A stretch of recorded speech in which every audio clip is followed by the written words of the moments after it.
Hi കൂട്ടുകാരെ, good morning. നല്ല മഴയാണല്ലേ, എല്ലാവർക്കും മഴയാണെന്നാണ് അറിവ്. നോക്കൂ, നമ്മുടെ മഴയത്തും നമ്മുടെ കുറച്ച് സുന്ദരികളൊക്കെ വിരിയാറായിട്ട് നിൽക്കുന്നുണ്ട് കേട്ടോ. ഇത് നമോ എന്ന് പറഞ്ഞൊരു വെറൈറ്റിയാണ്. വിരിച്ചു കൊടുക്കാതെ വിരിയില്ല, അത്രയും ഫെറ്റൽസാണ്. 1000 ഇതളോട് കൂടിയ താമര എന്ന് പറഞ്ഞ് കിട്ടിയിട്ടില്ലേ, അതാണ് ഇത്. ഐറ്റംസ് 1000 ഇതളുണ്ടോയെന്നൊക്കെ എണ്ണി നോക്കിയാലേ അറിയുള്ളൂ. പക്ഷേ 1000 പെറ്റൽ സഹസ്രദളമല്ല കേട്ടോ, നമമാണ്. പക്ഷേ നല്ലോണം പെറ്റൽസ് ഉണ്ട്. ഇത് വിരിയിക്കുക എന്ന് പറഞ്ഞാൽ കുറച്ചൊരു കഷ്ടം തന്നെയാണ്. ഞാനിപ്പോൾ മഴയൊക്കെ ആയ കാരണം കൊണ്ട് ഇങ്ങനെ നിർത്തിയിരിക്കുകയാണ്.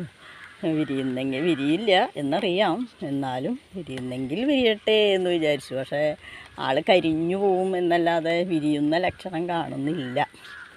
കണ്ടോ, ചില ഇതളുകളൊക്കെ അത് കരിഞ്ഞു വരുന്നു, കാണുന്നില്ലേ? കരിഞ്ഞ പോലെ വരുന്നത് കണ്ടോ. അപ്പോൾ നമുക്ക് സങ്കടമാണ്. നമ്മുടെ താമരപ്പൂവ് വിരിയാതെ കരിഞ്ഞു പോവുക എന്നൊക്കെ പറയുമ്പോൾ നമുക്ക് സങ്കടമല്ലേ.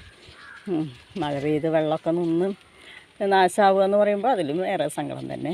എന്നിരുന്നാലും നമ്മൾ വിരിയിച്ച് കൊടുക്കുക തന്നെ ചെയ്യുക. അപ്പോൾ ഇതാണ് നമ്മുടെ നമോ എന്ന് പറഞ്ഞ വെറൈറ്റിയാണ്. ഞാനൊരിക്കൽ വീഡിയോ ഇട്ടിട്ടുണ്ടായിരുന്നു നമോ വിരിയിക്കുന്നതിൻ്റെ. നിറച്ച് പെറ്റൽസാണ് കേട്ടോ. കണ്ടോ, നിങ്ങൾക്ക് കാണാനില്ലേ? തിങ്ങി നിൽക്കുകയാണ് കേട്ടോ. എന്തൊരു ഭംഗിയാണ് കാണാൻ. നോക്കൂ, എന്തോ തിങ്ങി നിറഞ്ഞു നിൽക്കുകയാണ്. ഇതിലൊക്കെ വെള്ളം നിറഞ്ഞാൽ എന്താവും സ്ഥിതിയെന്ന് എനിക്കറിയില്ല. എന്താ ആവട്ടെ, എന്തായാലും കാലാവസ്ഥ വളരെ മോശമായിക്കൊണ്ടിരിക്കുകയാണ്. എവിടേക്കോ വെള്ളം കയറിയിട്ടുണ്ട്. കുറേ ആൾക്കാർ ദുരിതത്തിലാണ്.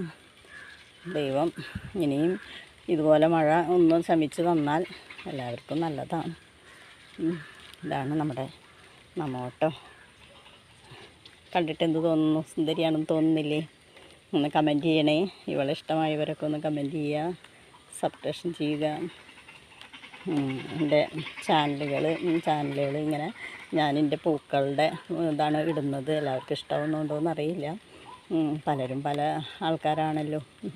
ചിലരൊക്കെ പൂ ഇഷ്ടപ്പെടും, ചിലരൊന്നും പൂ ഇഷ്ടപ്പെടില്ല. താങ്ക്സ്. Okay, by.